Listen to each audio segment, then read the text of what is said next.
Hello, good evening. আজকের একটা অদ্ভুত ব্লগ নিয়ে চলে এলাম। অদ্ভুত ব্লগ বলতে আমি না মমতা ব্যানার্জিকে দেখতে গেছিলাম, জানো তো, তারই একটা ছোট্ট ব্লগ নিয়ে চলে এলাম। তো আমাদের কালীতলা দিয়ে পাস হচ্ছিল অমরদীপ সঙ্গের ক্লাবের সামনে দিয়ে। তো ওখানে আমি আর মেয়ে চলে এসেছি দেখার জন্য। চাই না কতটা কি দেখতে পাবো। তো এখন এই যে এক এক করে গাড়ি ঢুকছে, আর ওই যে দেখো দূরে যাচ্ছে ওই গাড়িটাতে মমতা ব্যানার্জি রয়েছেন। তো এখন উনি আসছেন, জানি না দাঁড়াবে কি না। তো এই যে দেখতে পেলাম, কিন্তু একটুখানি দেখতে পেলাম উনি অ্যাকচুয়ালি স্পোর্টিং ক্লাব 41 পল্লী আর অজয় সঙ্গীতি ক্লাব উদ্বোধন করতে এসছেন। তো এখানে ঠিক মতন দেখতে পাইনি বলে আমি, আমার বর, আমার মেয়ে তিনজনে মিলে চলে গেছিলাম 41 পল্লীতে। তো চলো তোমাদেরকেও নিয়ে যাই 41 পল্লী ক্লাবের সামনে। তো চলে এসেছি এখন 41 পল্লী ক্লাবের সামনে, আর এসে দেখো লোকে লোক, ভিড়ে ভিড়। আমাদের মুখ্যমন্ত্রী বলে কথা, ভিড় তো হবেই বলো। উনি এখন অজয় সংহতি ক্লাবে রয়েছেন, ওনার বক্তা শোনা যাচ্ছে মাইকের মাধ্যম দিয়ে। তো একটু দাঁড়াই কখন উনি আসবেন।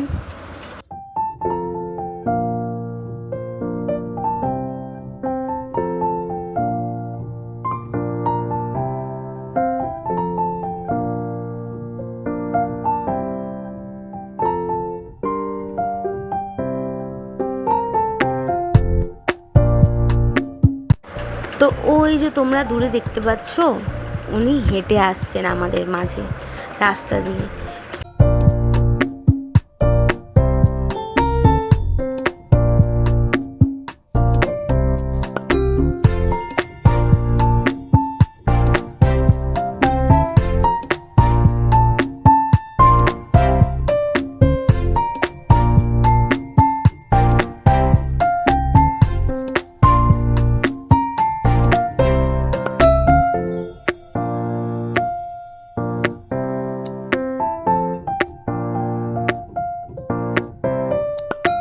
তো উনি এখন আমাদের 122 নম্বর ওয়ার্ড কাউন্সিলরের বাড়িতে এখন প্রবেশ করলেন।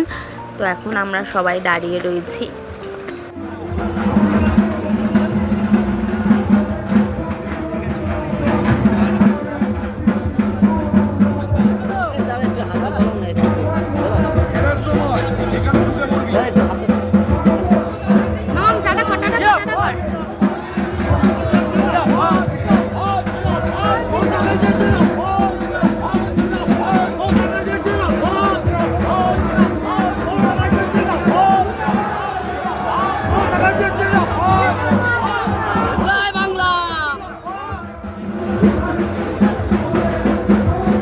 এখন ভিতরে উদ্বোধন করতে ঢুকেছেন, আর আমরা এখন বাইরে দাঁড়িয়ে রয়েছি। আর জানো তো, কিছুক্ষণ পর দাঁড়িয়েছিলাম, তারপরে ওনারা বললো যে চলে আসো, শুধু মেয়েরা একমাত্র ভিতরে আসতে পারবে। তাই আমরা শুধু মেয়েরা ওখানে যারা যারা দাঁড়িয়েছিলাম সবাই মিলে ভিতরে চলে গেলাম। তো সামনে দাঁড়িয়ে রয়েছি, আর এই দেখো প্যান্ডেলটা কত সুন্দর সাজিয়েছে। এই প্যান্ডেলের থিমটা না এআই করেছে, মানে থিমের নাম এআই। তো আমরা এখন এখানে দাঁড়িয়ে রয়েছি, উনি বক্তৃতা দিচ্ছেন। তো ততক্ষণে তোমাদেরকে প্যান্ডেলটা দেখাই।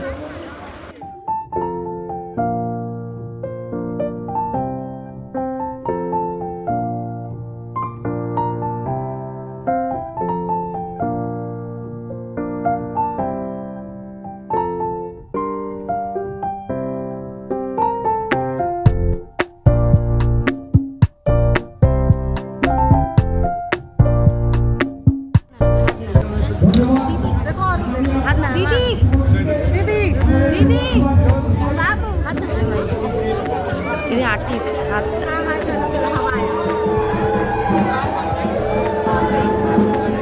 ওনারা চলে যাওয়ার পর আমরা এখন ভিতরে ঢুকেছি। তা চলো তোমাদের পুরো প্যান্ডেলটা ঘুরে দেখাই।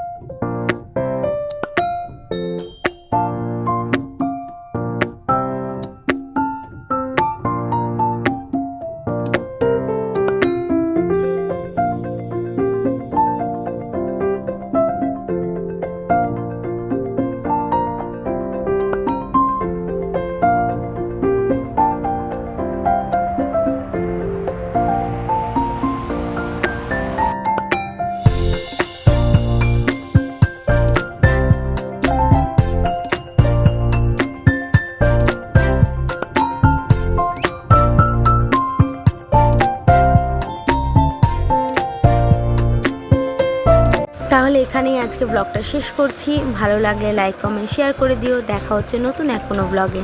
টাটা।